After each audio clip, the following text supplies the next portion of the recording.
We have a special guest at Reaction Therapy today. It is none other than Darren Waller. I mean, I could describe him as a Pro Bowl football player. I could describe him as a music artist. I could describe him as an advocate for mental health. There's so many things, but why not us just let him describe for himself? I'm a therapist by trade. I'm on YouTube for fun, but I love combining therapy with music. I love combining therapy with the lyrics that artists write, and to have a professional athlete that is also a music artist just makes my day. Darren, thanks so much for being here.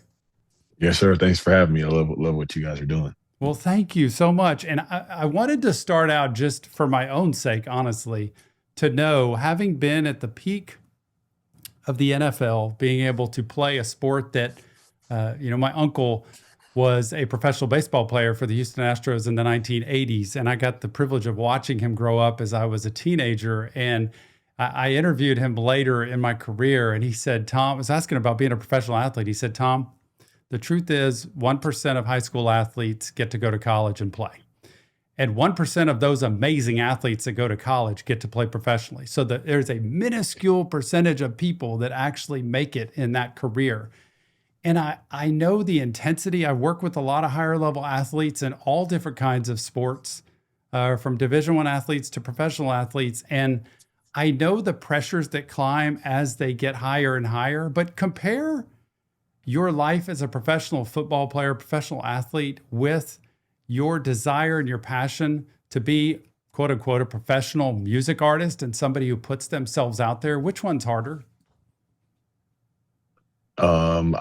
Wow, it's a good question. I think you can make a case for either one. I feel like learning how to be vulnerable, especially like looking at a lot of men, how hard it is for them.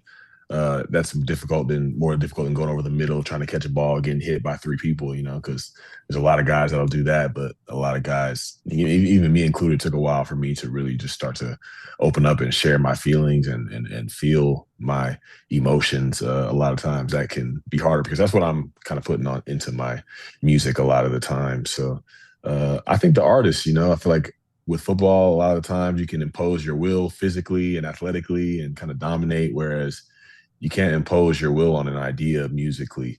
You got to create the space and like detach to a certain point to where you can allow an idea to form and choose you.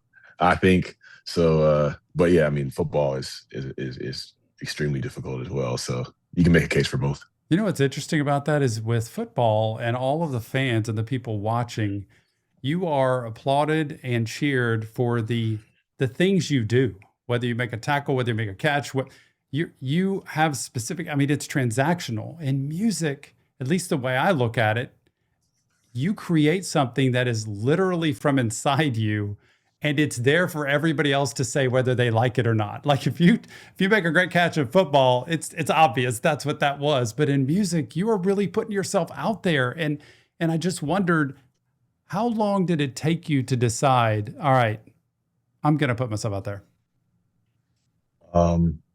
Well, the same week I got drafted into the NFL in 2015 was the same week I attempted to make my first song via GarageBand on the laptop through the old iPod headphones with the mic on the wire. Uh-huh.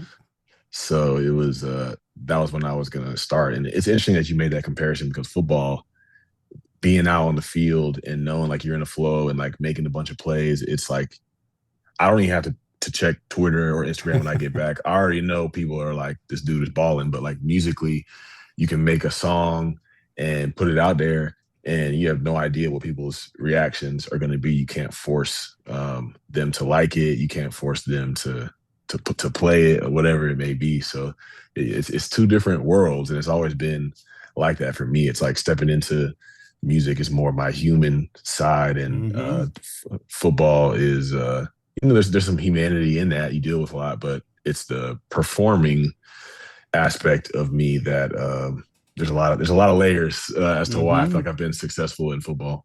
And you mentioned vulnerability, which for me, at least with athletes I've worked with, when it comes to sport, especially a contact aggressive sport, vulnerability is not what makes you successful out there. And you go into music and you're writing your life down, because I feel like I learn about your life in the music that I'm going to talk about in a minute with you, different songs you've written. You write about your life in music and you put it out to the world. And it's like I ask people, okay, if you showed your diary or your journal to the world, how would that feel? And everybody would be like, I would never like put my journal and my diary out there, but you literally do that. And that's why music artists I've talked to, recently talked to Scrim at Suicide Boys. And I said, hey, do you mind if I use a couple things we've talked about when I talked to Darren? He's like, Tom, Darren is one of the first stories that I read about when I started to get clean. And absolutely, I look up to Wow. him, and he is an amazing guy. Like I was like, really? That is so cool. Because Wow. when I talk to music artists, many times they have such a difficult time with self-confidence, because a lot of confidence comes from what you receive from people out there. And you put your heart and soul into music, and then you're waiting to see what the fan base says. So that, I know that's tough, or can be. Yeah, for sure. I mean, yeah, I mean, I even struggle with that today. Like as I look, the things I took into football that made me successful, it's almost like jumping over and kind of having a different journey and almost being like a beginner in music has been a journey, because it's like, all right, I know what it took to get results in football. Like, all right, I need results.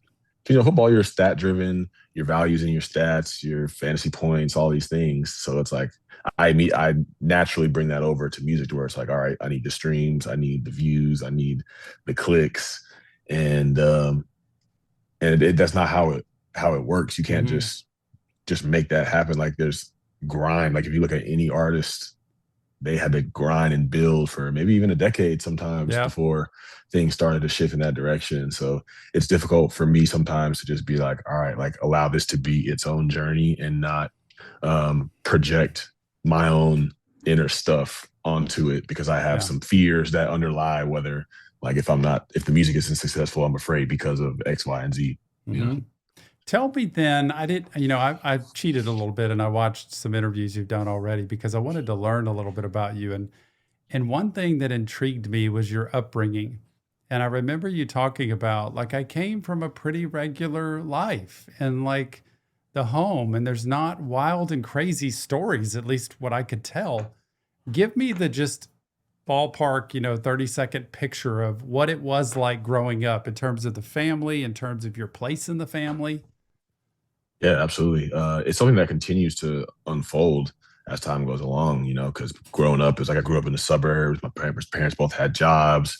This is in a good part of town, great schools, great everything. And it's like they worked hard to provide that. And so I look back now, like doing more inner work, deeper inner work. It's like I didn't know both my parents came from addicted households. And it's like, you know, I think they were so gung ho on like, we want your life experience to be different than what we grew up in, that it was like, it was about getting good grades, behaving well, presenting well, which I think are all good things on the surface. But I just don't think there was like a lot of emotional availability Hmm. there, or modeling. And how could they have known how to do that with what they grew up in? But I think that's something that I probably internalized, which made it difficult for me. It's like at home, I'm like, I'm kind of afraid of my mom. She's really Hmm. firm, like holding this high bar. But it's like, I don't know if I really feel like loved by my mom. So I think that anxious avoidant attachment Hmm. kind of formed there.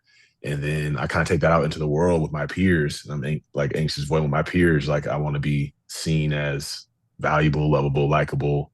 I take that to the football field. I take that everywhere with me. So there wasn't really there's so much good that my parents and my environment gave to me, and it's such a blessing to grow up where I grew up in, and with the people in my house that I grew up with. But there were some difficult things as well that I couldn't quite put my finger on, that I see more now through doing the work. But that's kind of like what my upbringing was like. I'm really glad you say that, because, okay, I come from a therapist lens. And when I hear that, I think, so many people walk in my office, and when it comes to talking about life, family, upbringing, almost everybody's first comment is, well, I love my mom and dad. I had a great family. I had a good upbringing. They just immediately go to explain. Yeah. And I'm like, you're in a safe space here. And it doesn't matter. You don't have to tell me about how your parents were, how great they were. There is a difference between the facts and the feelings. And many times, if you and I go watch a movie, we'll walk out of the theater and the facts are it was set in the winter, they were driving a car, there were trees over here. Those are literal things that were the case.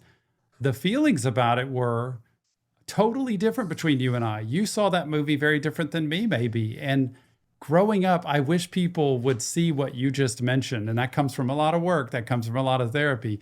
That, you know what, it's okay for me to talk about what I experienced growing up because partly my parents maybe never knew that.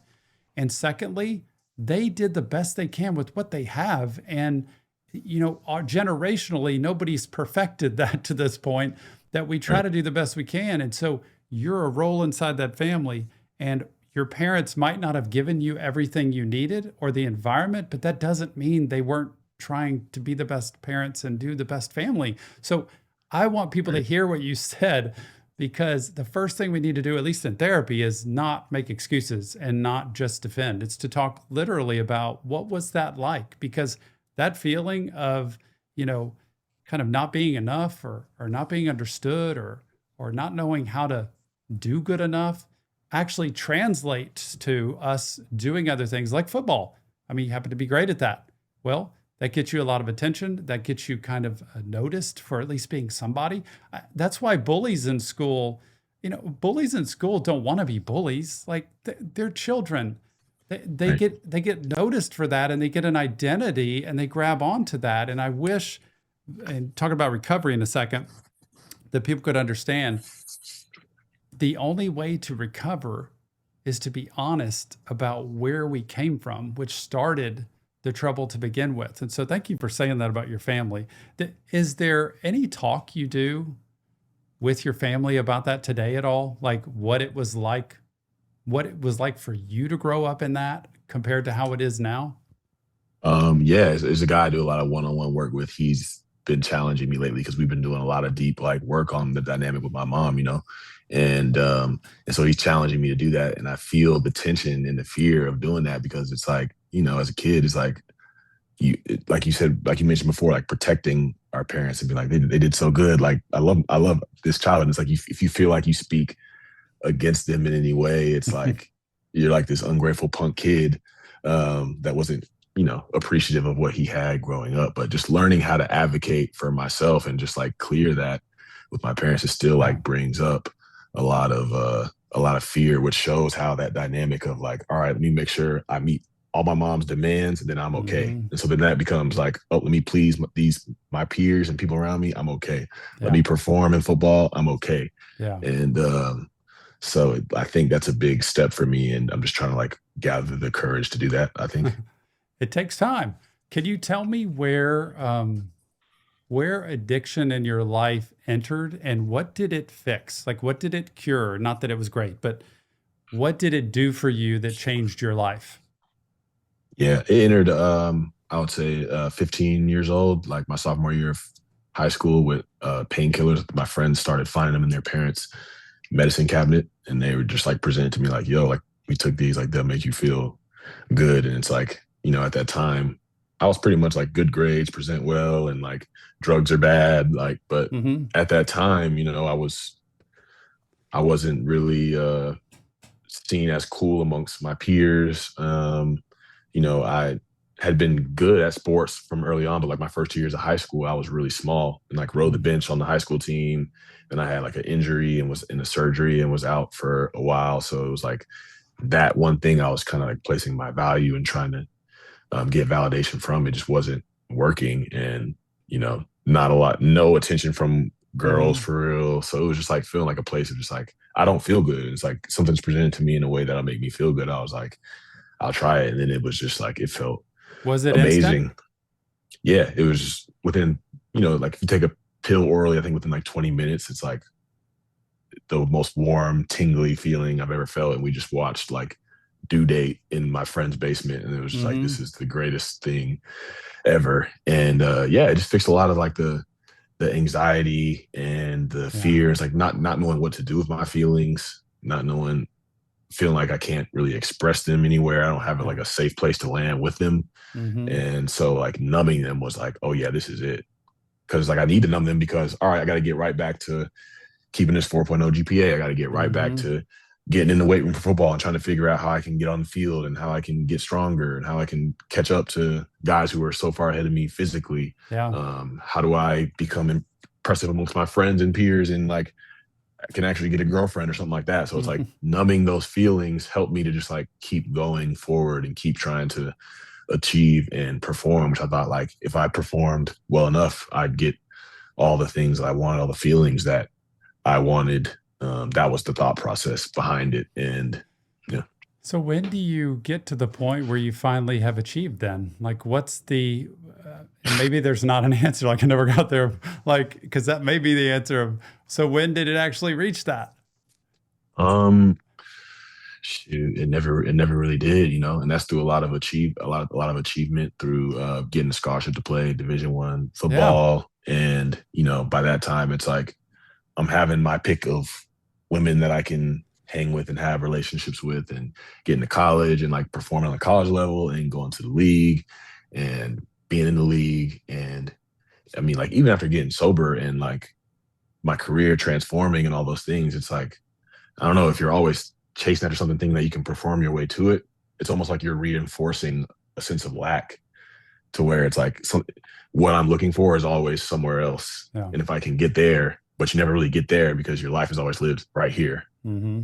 So I never really got that growing up, but I see it now of like, it's never right where I am. I always have to get there, but I'm on this hamster wheel. I'm not going nowhere. Yeah. Yeah. That you literally can't get to the finish line. It's not going to happen. Yeah. When did you know in terms of using, I'm in a bad way. Like there's no turning back. Like when was the light bulb of I'm in a spot, not just where I want to go do it and have fun and try, but I'm stuck now. I need this. Um,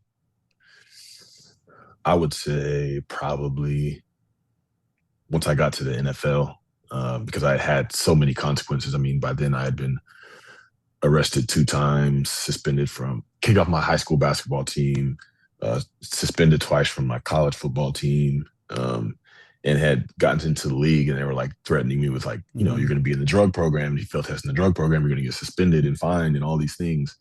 And I was still just like I need this to function, you know, because if you do certain things for a certain period of time, it's like you can't just be like, all right, I'm done now. Your body's gonna be like, like we Mm-hmm. need this. Yeah. Like, where do you think you're going? Mm-hmm. And so it's already in me by then to just like I'm numb to everything. So of course I'm Yeah. numb to consequences as well.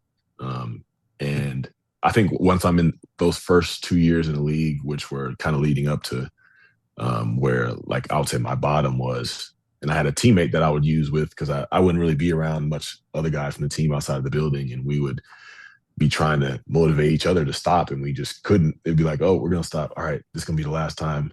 And then when it'd be Monday, and then Wednesday would come, and be like, well, we'll do it one more time. We'll get to Friday, and then Friday would come and be like, oh, Yeah. like at the top of next week, and then I would just go on for well over a year, a couple years, you know. So, you know, I felt stuck around then. That white knuckling, and as 12-step programs say, while you're in a meeting, your addiction's out in the parking lot doing push-ups, getting stronger, that it is so difficult because addiction, I say it all the time, it takes everybody down. It requires you only. Everybody in your life has to disappear because all energy has to go to that thing, and it gets stronger as we quit. That whole we talk about recovery. It's hard for people to understand that every day when you stop using, not talking about you, but just in general, that every day that goes by, you're more likely to use it first. I'm more likely day 2, 3, 4 to use again because of the history.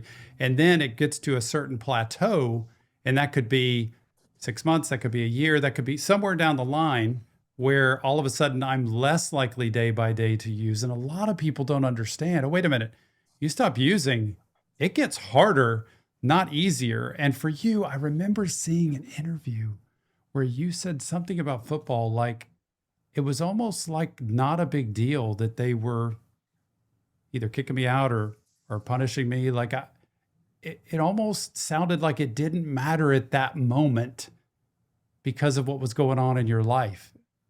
Did I hear that? Like, Yeah, just a lot of like sabotage, Yeah. because I don't think how much people can see. Like there's just so much Hmm. shame that's been at the core of my being since a young kid. And so in that situation of just like I feel like my life is kind of falling apart. I have nowhere to turn with this. It's just like I might as well just blow up this football Hmm. thing and just like fail every drug test on purpose. And they'll put me out of the league, I suppose. For Hmm. me, like I didn't know at that time like how to advocate for myself and be like, hey, I think this is good for me to step away at the time. And plus like the addiction is clouding all types of my thinking and judgment and all that stuff. So Hmm. but it's just like I don't know or have the courage to say something that might disappoint people. Um, Yeah. so it's just like I'm just gonna blow it up and then they'll put me out of my misery and then I'll just go on with my life from there, And kind of thinking. the self sabotage you mentioned. You know what's interesting about that? You say, I always ask clients in my office early on, who do you take direction from? And so many people look at me and stare at me and they're like, I don't know, not really anybody. You know how in 12 step programs there's a sponsor and they lead you through the steps and you have some mentoring and some guidance. Like in life, I always want to ask people, who is that person you take direction from? Because if it's nobody, then it's this right here. It's our brain. And if it's somebody, like you said, that friend y'all were trying to quit together, neither one is capable of like being that one that stands your ground. But when you find that person you probably have in life, that person that you can like, they're gonna shoot me straight, like they're gonna say what I need to hear and they're going to love me through it, but they're not going to coddle me. They're not going to baby me. And they're going to tell me if I'm off track or I'm talking different or I'm talking funny or I'm harder to get a grip on.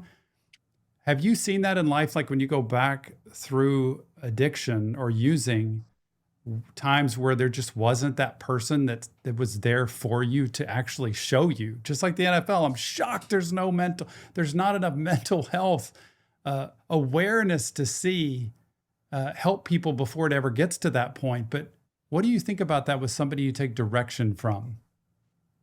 Yeah, no, I think that's extremely important. And for me, that I didn't. There was no way I was allowing that to happen with the amount of isolation that I was doing, That's a and good like, point. and just mastering the ability to put the mask on in public. Like everything's great. Like, oh, Hmm. he's got a 4.0 GPA and is going to college, and like, Yes, oh, look at him in exactly. college. Look at him in college, and he's nice to people and respectful to people, and all these things. So it's like I mastered the ability of projecting this image that everything is great, and just to keep people off of my trail, and just so I could just be alone in my own little world, not knowing that I'm kind of like putting walls up and crafting my own prison here. But yeah, and the point about the league, it's just like it's that's big business, Yeah. That's big American capitalism Hmm. corporation exhibit A. So it's like the help, like we'll help people if it's fucking with our bottom line. Like That's if right. this dude on the field, like, and he's like painting the bad image on the league, like we'll get him some help. And they helped me. They sent me to rehab and I didn't have to pay a Hmm. dime for it. And I'm grateful for that. But it's naturally not a proactive, let's help these guys up front. It's like, no, we need y'all to perform. And it's like, oh, you're not performing, like you're getting yourself into trouble, then Hmm. we'll step in. But that's just kind of how it is. Gosh, that leads me to when you talk about addiction, and I want to kind of creep into one of your songs, "This Too Shall Pass," because it's such a great line in life. If life's going great, this too shall pass. If life's terrible, this too shall pass. Like it's a reality in our world that life keeps moving on. But when you mention an hourglass in there, and time runs out on the hourglass, our life really is an hourglass of sand dripping down, and our days we don't get back; we lose as they go. And you even mentioned a relationship in there, which I don't know much about, a marriage, I guess, that didn't work. But you said, life with my ex, I've got broken bones.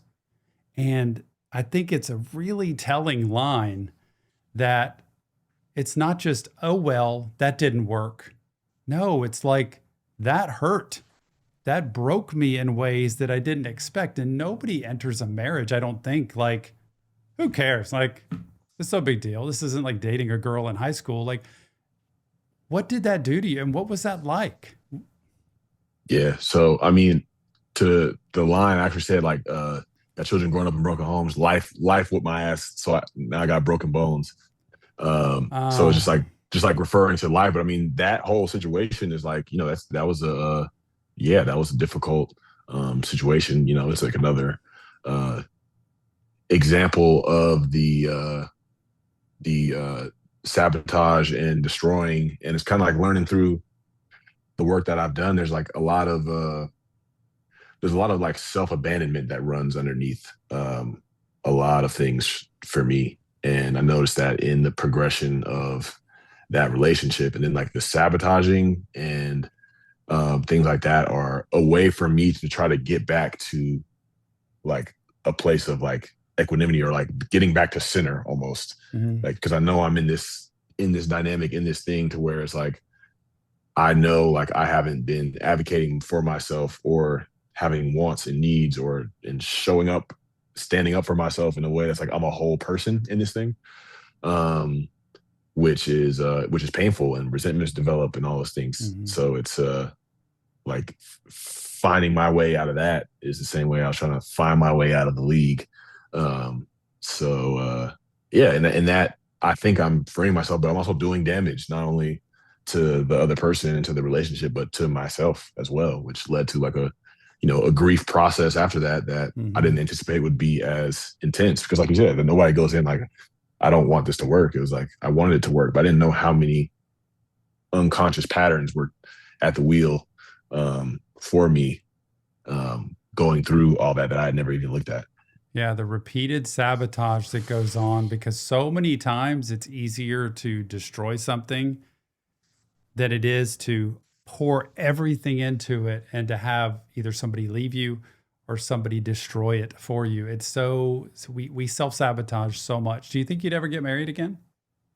I think so. Yeah, definitely. Just now knowing the work that pointed me to, starting like 2 years ago, and seeing like, oh wow, there's just so much stuff that I didn't even look at. I didn't even have a chance Hmm. uh, to show up as the best version of That's a myself. great point. Yeah. There's so much that needed to be looked at and sat with that I never had before, which opens me up now to like a completely different way of going about intimacy and love and just relationships with women in general. So I definitely see that as a possibility for me at some point. I love how you said that. I didn't even have a chance because it's really important to be honest that I was walking into something and I was way over my head in this. Like if I walk Yeah. into a gym with you, Darren, and I'm like, let's go work out. You can see me. I'm not a guy that sits there and pumps iron all the time. If I go in there and I'm going to try to go with you, I'm going to be completely defeated from the start. And it's not even my fault. I mean, it's just I'm walking into something I'm not equipped for. And so I think it's really wise to say, man, if I'm going to do this again, who do I need to be? And also, secondly, who do I need to pick? Because I need to really watch who I pick that is the person that's for me in my life. And so I wanted one more line on that, if I can, because Yeah. it says, I can see the day I swore I'd never cry again. Too painful to think I won't fly again. And there's two parts in this. Uh, that moment of like, I'm not going to let myself cry again. And as I talked to Scrim one day about this, that the reality I'll never fly again, the reality that, because there's no high in addiction that you could find in regular life, to be totally fair. Like Right. the high to get in addiction is so peak that you have to almost bring yourself back down to earth and say, how do I find a high in regular life that can be enough for me?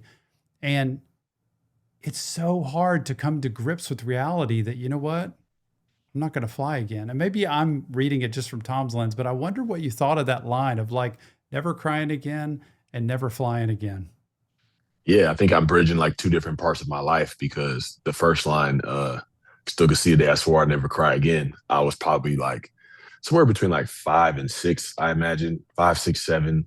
And I was a very emotional kid, like it's very sensitive, cried a lot, you know what I'm saying? Hmm. And there was a day where I don't know what my dad had going on in his world, but I was like, I was crying a lot, and like something was going on, and he kind of like Stephen was like, why the fuck are you crying so much? And like kind of like exploded. And it was just like a moment for me. I was just like, whoa. And then like my dad ended up like leaving the house to kind of like go like cool down or whatever. But just in that moment for me, it was just like, oh, crying is that's a no go. Like we can't do that no more. Like it's a wrap. And I had a conversation with my mom about that um, probably a couple of years ago, and she was like, I remember when that happened, and you didn't cry again until you were 30 something. And so Mhm. that's where that line came from, like Wow. real life. And then bridging that to because I'm talking about like addiction in that song too. It's like too painful to think I may never fly again, just from how like beat down I've felt by life and just how heavy things have felt, like all the stuff that I'm carrying around with me everywhere that I go that nobody can see. It's like, how can you fly? How can you That's elevate with so interesting. I so love much the way you're stuff you're saying that. carrying? Yeah. Yeah. Because that's a completely different take. And I love you being able to explain it to me from your perspective. I love music because people can interpret it so many different ways, but also from the actual artist and saying, I want to be able to fly and live and be free and not be so burdened and weighted down. Where does Yeah. therapy? This was my favorite part of watching an interview of yours because you talked about therapy, and you're the first one I've watched that has said, I've done EMDR. I understand what it is. I know what the tappers are. I mean, thank you because it's so difficult to understand unless you've done it. But that situation with your dad you just mentioned, that was a trauma. Yeah. That was a little T trauma. I mean, it was Yeah. something in life, though, that shocks the nervous system that says, oh my gosh, bad. And I think, and I preach EMDR, do it every day because I think it's the best way to get the brain to heal itself and think of positive core beliefs instead of the negative ones, to have resources to pop into place when things are really rough and anxiety or stress is really high. But explain to me where therapy came in, and did you go in kicking and screaming? Did you love it from the start? Did you warm up to it? How did you find the right kind of therapist and the right treatment? Yeah. Therapy was presented to me in when I went to rehab. I went to rehab in Maine, and then like part of the curriculum, I guess, was you had one-on-one therapy, and you also had like group therapy.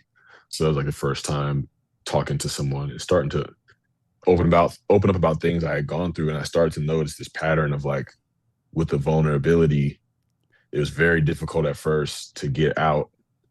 But then like once I did get it out, it was like you can feel this Hmm. like you're like 1% lighter, or like you can there's a difference you can notice in like getting that out, and it's just like, oh, like a deep exhale that it almost felt like I hadn't taken a deep breath in my entire Yeah. life as I'm going about sharing in this place. And then so I leave from there, and I go back to Georgia, and I got my job, and I'm going to meetings, and I'm keeping the group therapy once a week there. And then once I get reinstated back to play football again, I go to Maryland, and then I have a therapist that I'm seeing in Maryland. And then I go to Oakland for like the year and change I was there. And I'm trying to keep therapy going there. Now I get to Vegas. I met a therapist who I ended up working with for like almost 6 years, Wow. weekly. And then a couple years ago, just through like the fault of my marriage and getting contacted to people in like the sex and love addiction space, like I got a therapist there who is like, she's like my main therapist who I've been Hmm. seeing, weekly since for a couple of years now. So it's been something that's continued to go on for me, and it's very helpful because I still think there's a lot of things that I can't see, certain patterns that are still at play, that are still uncovering themselves. Like even stuff about all my mom and all that. That stuff I've been learning in the last couple months. Yeah. Uh, so it's just like it's been a constant journey where more things are being revealed, and it's like sometimes it's like fuck, like I got to do all this work, but it's like as time goes along, it's like it's rewarding in how I can just show up Hmm. in the world as myself Yeah. more, and you know, advocate for myself and stick to my values and not just collapse into the people pleasing and all those things. So all the work is worth it. All the therapy is worth it. I highly recommend. It's just like a secret weapon, because so many people Hmm. carry stuff around with them, not knowing it's affecting them in their workplace and their relationships and all that. It's like to have somewhere you can dump it and Hmm. there's no judgment there. Like, why would you not? Because you can't act like you ain't going through stuff. Everybody going through stuff. So Especially because we always preach the therapy is supposed to be preventative, not reparative. It's not an ER room. It's not supposed to just constantly patch people up. It's meant to prevent future things from happening. So like the stuff with your mom, that's not stuff that's meant to be there a year or two from now. It's meant to help me handle situations. But the thing I love about EMDR, and I'm grateful that you had mentioned it in an interview, is that it's a therapy that can be used when people don't like just sitting and stewing and just talking about their life nonstop all the time. They don't understand this bilateral stimulation thing allows you to imagine. It allows you to go back into history, into a situation, an issue, a trauma that allows your brain to do the work to heal itself through the tapping alternately on the brain. And that's why I advocate walking so much, because a steady walk is the same as bilateral stimulation. And when you're stressed, when you're anxious, and you go walk and you picture what the anxiety is or where it is in your body, the healing can happen. And it sounded like you had a pretty good experience with the EMDR too. Yeah, something I continue to do. It's just like it's putting you back in moments that like moments that you think about. Like there's one, for example, there was this girlfriend that I had in like sixth grade. It was like the first girlfriend I had. I talk about I had struggles with the girls growing up.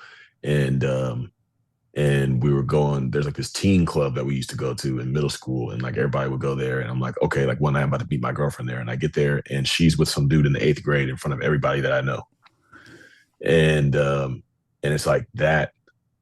It's like I can look back and I can remember like all the way up to seeing it, and then it's like it's almost like black. Like I can't see like in the middle of it, and it's like almost me like trying to like dissociate from that pain. But what EMDR does, it allows me to go into moments like that, similar to that, because if I think about that moment, initially I'm just like, nope, I don't even want to go there. I don't want to feel none of it. But it's like EMDR allows me to like softly like enter that moment and see like the surroundings, and like my future self can show up and put my arm around my younger self and like give these affirmations. Because at that time it was like what I needed at the time was somebody to be there and be like, hey, that has nothing to do with you. That's her own stuff that's going on. It's not because you're not worthy. So it's like going into those moments and being able to infuse those affirmations and those beliefs into those moments to where it's like I don't have to just unconsciously play out the same pattern. And because from there I always got to make sure I'm on game and like performing to where she doesn't leave me for somebody else. And I can't just relax and be myself in those moments. But since doing the EMDR, I feel like in the dating that I've started to do since my divorce, it's like I can ease myself into those moments and just show up just as me. I don't have to do a whole lot of extra stuff. And I don't think I would have been able to see that progress without EMDR. It's so interesting, talking about resourcing the way you are, of bringing in some kind of positive, supportive thing, encouraging into your life, into a stressful situation. It's the same as the stuff with your mom. That's the interesting part. You can bring, we talk about people, we talk about symbols, we talk about experiences that actually are real positive and strong and help you feel like a worthwhile, worthy, confident person. If you bring those resources with you, and it's like bringing a group of people or things that are encouraging to you with you to your mom, everybody's got your back, everybody's there with you. All of a sudden you relax, and it allows you to see your mom in a totally different way. But a lot of times when we don't have those resources and those, positive things in our life, you go to your mom and you're that little boy again. And that's where these back and forth exchanges are so tough, because we become our child to our parent again, instead of, wait a minute, I have all of these people, and myself included, who's recovering, that is strong and able and capable, that can handle this situation, but it's really reinforcing it enough in the brain so that it registers. And it's great stuff you're talking about. Choose myself. When you talk about that, and I think that the thing that I wrote down when I put that song down was self-care. And so often that's looked at negatively, or it's looked at as weak. It's looked at as selfish. My wife says all the time to our boys growing up, who are 24 and 21 now, because she's a therapist too. And she says, life is a series of choices over time. And I want you to remember that. And it's because they would see different people, and it could be somebody, that's having a hard time in life, or somebody that's, living in a certain place. And they'd be like, what, mommy, why don't they have this or that? And she'd be like, life's a series of choices over time. And we need to get people around us that help us make the best choices we can. But also, in terms of recovery, it means we don't get somewhere by accident. We get somewhere by one step and one choice at a time to lead us in a direction. And the way you did recovery is one choice. As like Scrim says at the end of every show, the Suicide Boys do, that look, I'm begging you to get help and to ask for help. But here's the 2 steps you got to do. Number 1, you've got to ask for help. And number 2, you've got to accept the help that's offered to you. You can't just ask for it. You've got to take the second step of going and accepting it. And I think that series of choices things is life doesn't just get easier because you recover and you change your life. Your life gets harder in many ways because you have to continue to grow and build and get better. And you're always going to fight something. But when you choose yourself, what made you create that song? Like, what's behind it? Yeah, so a lot of my favorite songs have come from having so it's J Rod is on the song, and J Rod is just like a superhuman. He's engineering the session, he made the beat, and he's singing on the hook. So he's different. But and my boy Callie is always around when we're recording. He's like a Swiss Army knife for me in a lot of the different ways in my life. And we're all just sitting there, and we had saw something about, we had gotten to the conversation about self-care and how it's like in a lot of ways, like you see a lot of girls talking about like, I'm going to get my nails done for self-care. I'm going to get this drink from Starbucks. And it's like a lot of people have these different ideas for what self-care is. That's how I started out with like getting tired of being on the scene, need some self-care, but I don't know what that really mean. The way that y'all define it, it sounded like an escape from being with the discomfort that's staring right in your face. So it all kind of spawned from that conversation while also meshing with the work that I've been telling you about. Like a lot of my life has been, that anxious attachment, like my value is in what I can get from other people and showing up for them and making sure I'm not rocking the boat for other people and pleasing them and pleasing people I'm in relationships with. And it's like shifting into that place of like, choosing myself, choosing to affirm myself, choosing to advocate for myself, choosing to have my own values, you know what I'm saying? And stand in the paint on those values when people are pressing up against those values and having boundaries. And like these are a lot of things that I'm working on in real time. So that song just came out of that conversation and the work that I was doing. That I wrote those 2 verses as quick as I've written any verses in my life, because it's just like, it's pouring out of me because it's something that I'm deeply connected to on a spiritual level. And I'm not sitting there like, oh, I got to make a hit right now. It's just like, that shit just was screaming to come out onto paper in that moment. So it was it's just my favorite ones are the ones where it's like you said in the video, it's like translating my journal onto wax. Like that was the best example of that. And I think it's really hard sometimes because it's not choosing the self-care thing, like you said, is not just a feel good. I say it all the time in therapy, and I know people might be rubbed the wrong way with it, but I've done this 30 years and I know a lot of the time people, they just want to feel better. They don't want to get well. And there's 2 different levels. One is, I just want symptom relief. I just want to feel better. But to get well, like you could attest to, and choosing yourself and self-care means I need to be accountable for being a better person. I need to be accountable for being a better friend. I need to be accountable for being a better advocate. I need to do things that, like I say to people, if you see me in a restaurant and I don't know you're there, I want you to see the husband and the father and the person that Tom is the same as you'd see anywhere. I don't want you to see, oh, he's really different. It's not in front of the camera. And that's what I think you're talking about, is I have to stand up and be a different person. Yeah, integrity at the core. Integrity. And authenticity. It's like a lot of, being an addict, there's none of that. There's the double life. There's the masks. There's all that stuff. But like stepping more into integrity in my life is a new thing, and holding a high bar. And for the people that I've had relationships with, friendships with, that aren't holding a high bar, there's a natural drift. And it's like, yeah, like my therapist was like, I told her one of my frustrations for most of my life is just like, I don't feel like my peers accept me. And she was like, what if it's that you don't accept your peers? And I was just like, whoa, like just in the standpoint of like, I've tried to hold a high bar most of my life, but then I'm around people that aren't holding a high bar, and I lower that bar to fit in with that group, as opposed to being able to hold that tension of like, this is where I'm choosing to hold the bar. And that's very new for me. That's a really good statement because the same thing happens in sport when it's called kind of regression to the mean. You can have a really good athlete that actually lowers their ability when they're around a group like that. And the best leaders of any team or any family are the ones who lift up the people from the lower part up to where they are to perform at the highest level. So it's really interesting you say that because the commonality is, oh, well, I'll just regress down with the rest of them. And it's hard to elevate and say, no, I'm going to stay up here and I'm going to accept them. Like your therapist is saying, I'm not going to try to change them, but it doesn't mean accepting them is going down with them. You know, that's a totally different thing. In the Valley, I don't want to take up too much of your time, but it's my favorite song. And I love, I don't even know if you'd call it a gospel sound. To me, it is. It just sounds like church. I love seeing you out in the fields. I love seeing you. My favorite part was you laying down in the field and then all of a sudden you pop up, which I thought was rising. I mean, I don't know. I love that part. And then the story of a lily. Tell me, like it grows anywhere? Like is that, I didn't even know, I don't know flowers. I don't know what happens, but it sounded like what you're saying is it just can grow even in darkness. Yep.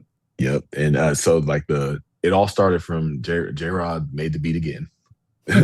He pulls the sound up and it's Such like a good you hear, sound.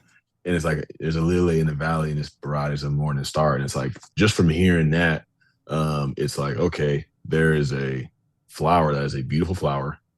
And if you look at valley is often considered a low place, a Yeah. dark place. So off that first phrase right there is there's something beautiful that can grow from a dark place. That's And then good. it's like bright as a morning star. So it's shining brighter even when it's surrounded by darkness. It's like, oh, that's the idea. That's the idea right there. And so you see me like in the video, like popping out the flowers. That was like we were riding down the Pacific Coast, riding down the Pacific Coast Highway. We didn't even know that field of flowers were there. We were just driving and we saw it. And popping out of it is like I was a big wrestling fan growing up, so the Undertaker used to like lie down and then like pop up. So it's like putting those themes into it, like so. It's that was just a very fun. But it was also a rising thing, you know. Of course, I'm seeing Jesus and I'm seeing the rising and just the coming up from the ground. I thought was cool. And then you said a lost son only God can save. Yeah, man. What a line. Just like like something that a power greater than myself, a greater purpose, a greater alignment, something that like, something that I can't see and align with, but there's constantly over my journey, there's been something that's been pushing me when I need to be pushed, pulling me towards something that I need to be pulled towards, or pulling me away from something that I need to be pulled away from. That I'm like I don't know exactly what to call it most of the time, but it is something. So it's like, that's God to me.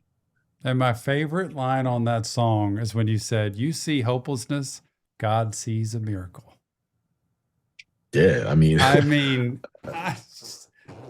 this there is it is. the humanness and that's the ultimate of accepting ourselves, because I don't have to be any more than I am because I'm already a miracle. I'm fine the way I am. I just love that.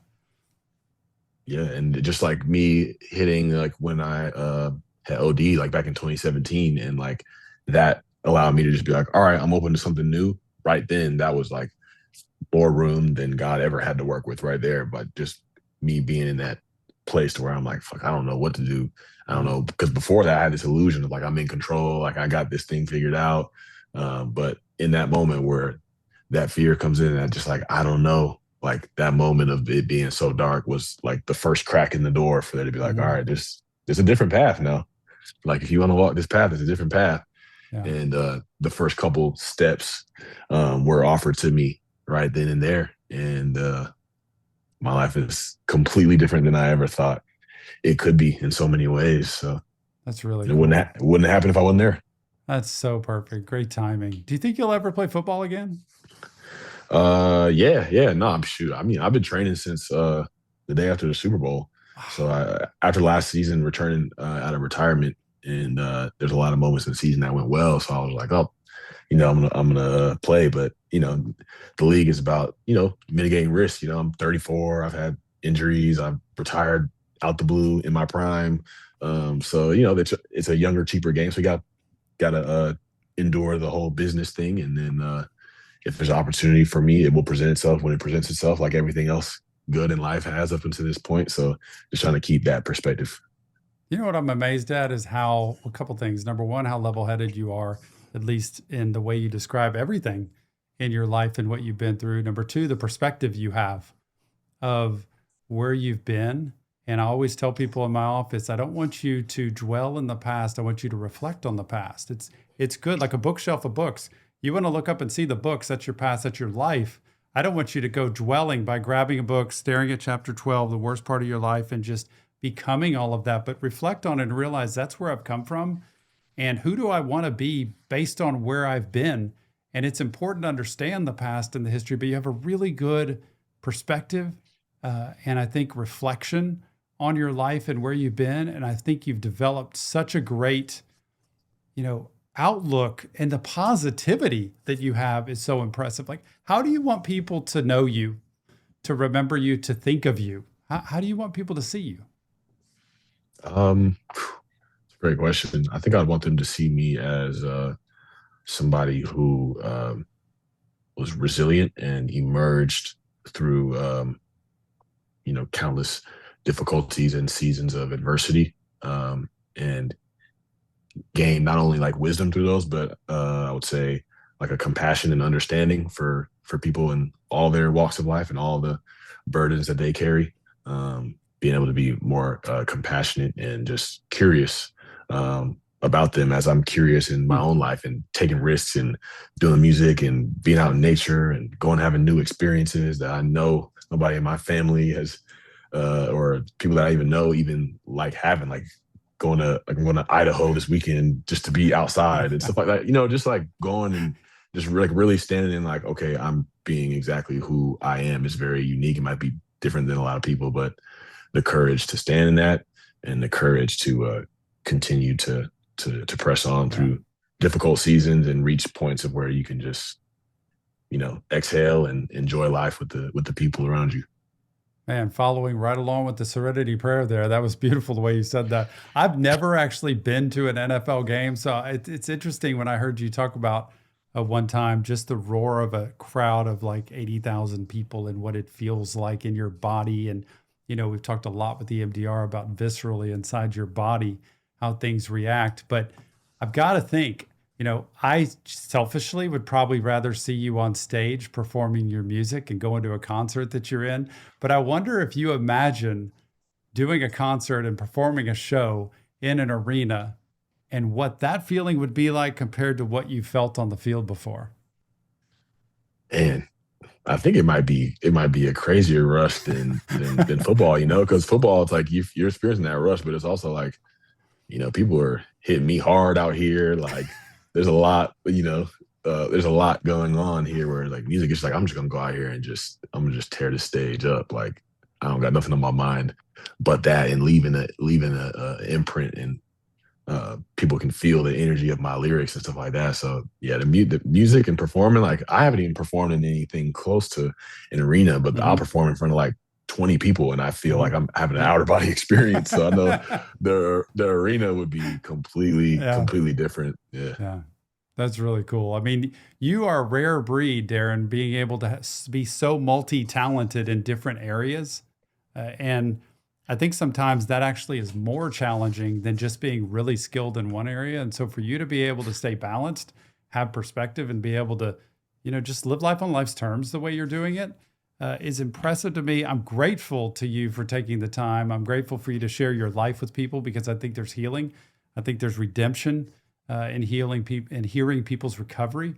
I think there's insight into, wow, if he can do it, I can do it. And for somebody to be so strong and powerful and successful, to be able to be so vulnerable to say, yeah, this doesn't mean you're weak. This means you want to get stronger by getting recovery. And I'm just appreciative for you to take the time.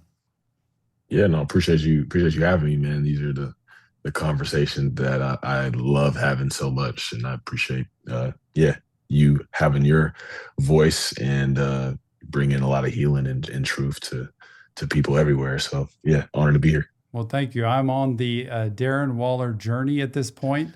We're a few songs in on reaction therapy to listen to these and react to them. And I'm just going to keep going down the list. And now I can actually be a football fan because if you play again, that's who I would show up to watch is Darren Waller. Darren, thank you so much for being here. I appreciate your time and the best of luck to you.